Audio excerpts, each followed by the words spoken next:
I'm an assistant professor of the practice in the Department of Human and Organizational Development and in the Department of Engineering Management. I teach a class in technology forecasting and assessment in the School of Engineering, so if you wanted to predict what video cameras were going to be like in 5 or 10 years, or cell phones, or driverless cars like Google has, or artificial organs, any technology that you were interested in knowing where it was going to be in 5 or 10 years, this class would teach you the analytic skills you'd need to make that prediction. And ultimately, if you can predict the future, you could be part of inventing it. I've got 2 kids, Johnny and Emily, are twins, which is really the way to go. I highly recommend it. So they're 10 years old.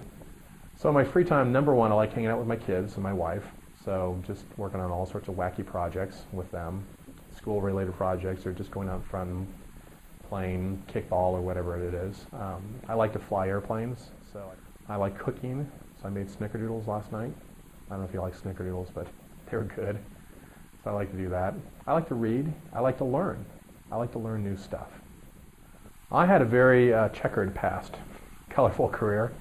So I dropped out of college. So I quit college about senior year. I was studying aeronautical engineering because I got a job offer from Apple, which is really what I went to college for. I went to college to get the skills necessary to get a great job. And I'd worked for Apple as a summer intern for 2 summers. And they invited me to come back for a full-time job. A number of years, and I transferred to Tokyo, Japan, which was literally a dart throw on a map. That was another thing I did. Is one time I was at a party. I may have had a drink or two. I was going to say 3. And there's a map on the wall, and I threw my dart not at the dartboard, but at the wall map. And it actually landed in sort of the Sea of Japan.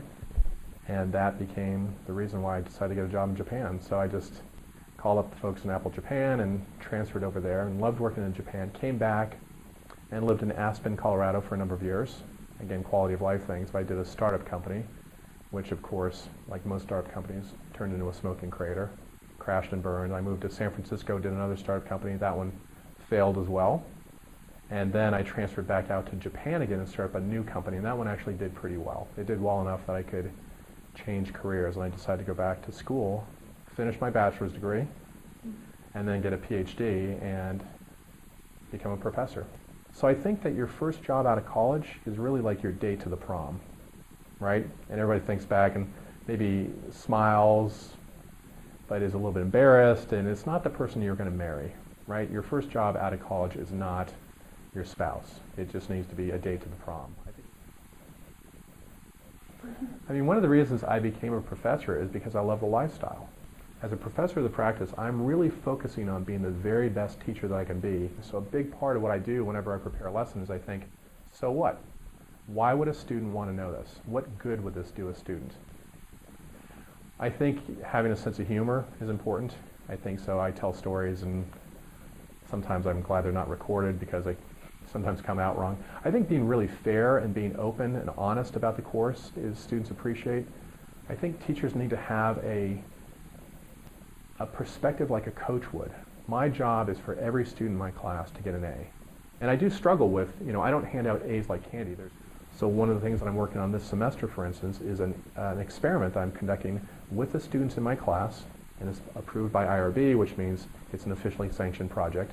And I am developing a new technique to quiz students in a way that I think will lead to better long-term retention and transfer. And I really love being at Vanderbilt University. And it's a beautiful campus. I don't take it for granted at all. When I walk around and I take a look at all the trees, we're a national arboretum, a museum of trees. I look at the architecture. I think it's easy to take for granted, isn't it? Just walking around and how beautiful it is. But I stop and I'll study the architecture. I'll look at the trees. I'm sure people think I'm a little bit strange for doing that. But I love the fact that we have so many different schools here. We have engineering, and we have divinity, and we have law, and we have business, and we have arts and science, and we have education, and Blair School of Music. And what I think is most interesting are not the core subjects in and of themselves, but it's where they overlap with others. So I'm in Peabody and I'm in engineering.